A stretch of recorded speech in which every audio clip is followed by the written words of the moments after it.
Well, we're back on the shop foundation and getting that ready for the concrete pad. What's going to require is doing backfill around the inside and outside. I have to raise up the inside a little bit around the edges. I've got to still put in 4 inches of rock and then the concrete pad before we start building the actual structure. When I look at that, it comes down to some time and money factors. It would be save me a lot of money, and since I have the time to move everything by the wheelbarrow. However, if I was 30, that might be something possible. However, it's not something I'm going to attempt. So I got the skid steer, and we're going to start doing some backfilling and getting the foundation stem walls prepped for the next phase of this operation. So stay tuned as we continue our shop project.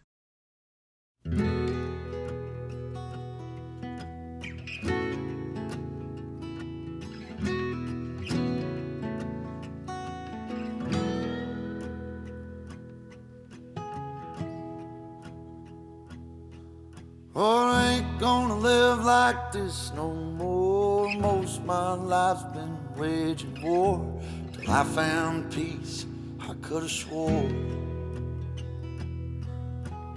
what she did shook me to the core, and I ain't gonna live like that no more.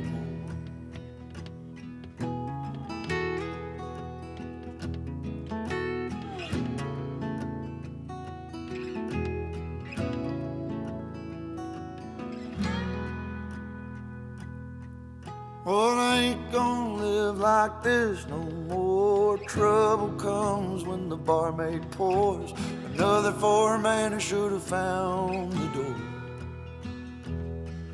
Oh, when I get going, you can hear me roar, and you know I can't live like this no more.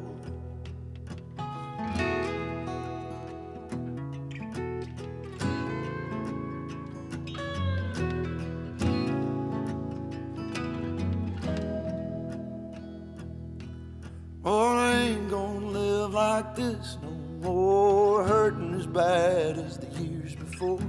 Living in a lie I can't ignore.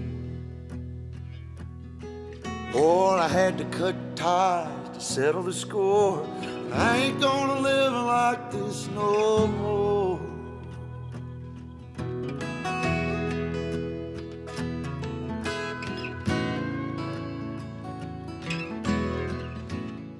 The tricky part for getting this foundation done was getting that skid steer in that hole, and I gotta tell you, there's a little bit of a pucker factor going in over the wall, even with that dirt ramp. However, managed to get that done, managed to get it to a point where I'm satisfied with it, and now I just need to go ahead and compact it all and then add some rock. But slowly but surely, it's coming along. The big problem for me right now is that it's hot. It's about 95 degrees, and I'm out of water and fuel in the tractor, so we will move on to the next step tomorrow. Chores, get some things from the getting store. This old ship's coming back to shore, 'cause I ain't gonna live like this no more.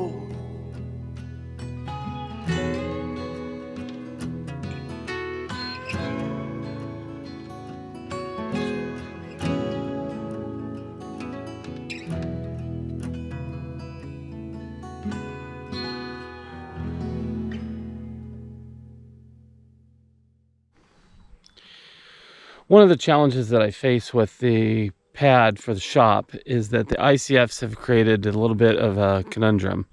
I can either add 4 inches of rock to this and then do the slab of 4 inches, which leaves a cold seam and a foam gap between the wall, the stem wall, and the shop floor, which I'm not too keen on. And the second is with the foam up front, that leaves a cold seam there as well when I go to pour the apron for the shop.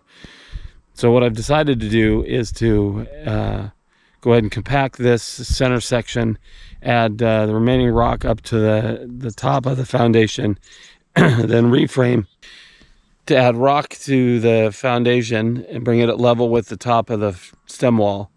And then I'll reform around that and then pour the pad. That will eliminate the cold seam that I have around that and allow for a solid foundation for the building that we're going to start here soon, the actual construction piece of that.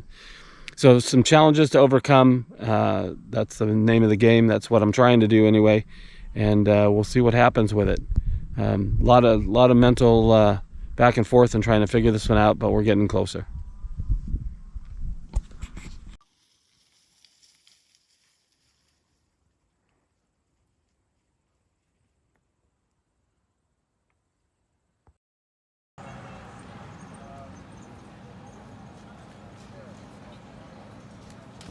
Montana is a pretty sparsely populated state to live in.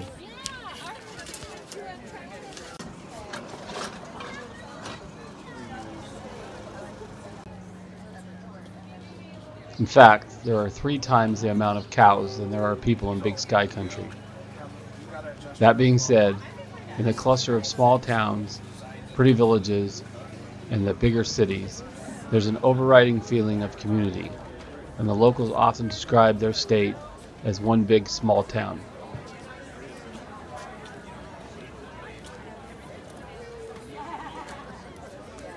To get further involved in our local community, we attended the 22nd annual Cherry Festival that took place this weekend in Polson. The event was pushed back a couple of weeks this year to coincide with the cherry harvest, which is now in full swing. The annual event is a decades-long collaboration between the Flathead Lake cherry growers and Polson business community to celebrate the history and future of this renowned cherry growing region.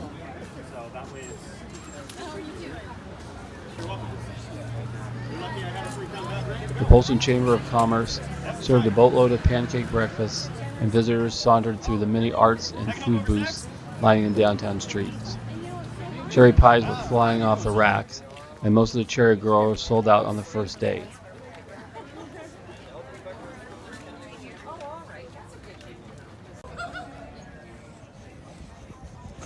And when the Boulder 2700 fire struck the heart of Cherryland during the weekend, festival organizers and local community turned on a dime to help out.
You know, some people probably ask, should married couples build their own house together?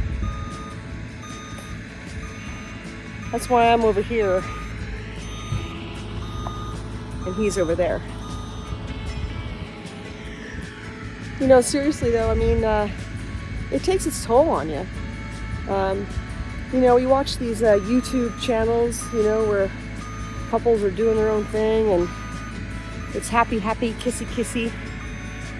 That's a bunch of bullshit. I mean, we fight, we get frustrated, you know, but we move on. I mean, that's the main thing, you know. We have different work styles. If you have the same kind of work style and keep up with each other, same communication style, it might work. But yeah, he and I are completely different, and it can cause a lot of frustration. And you know, when that happens, you just take a break. I bring my own car, you know, if it gets too much for me or too hot. Obviously, I am not a sun god, but I go home, and he can choose to stay out here. You know, that's just how it works. But the main part is, you know, if it gets really bad, we talk about it later. We discuss it. You know, we don't brush it under the rug. You know, communication is very important, regardless of how you do it. Whether it's writing it down or emailing each other or texting each other from a different room. We've done that. So yeah, those of you who are thinking about doing it with your spouse, just know that what you see on TV is not everything to believe.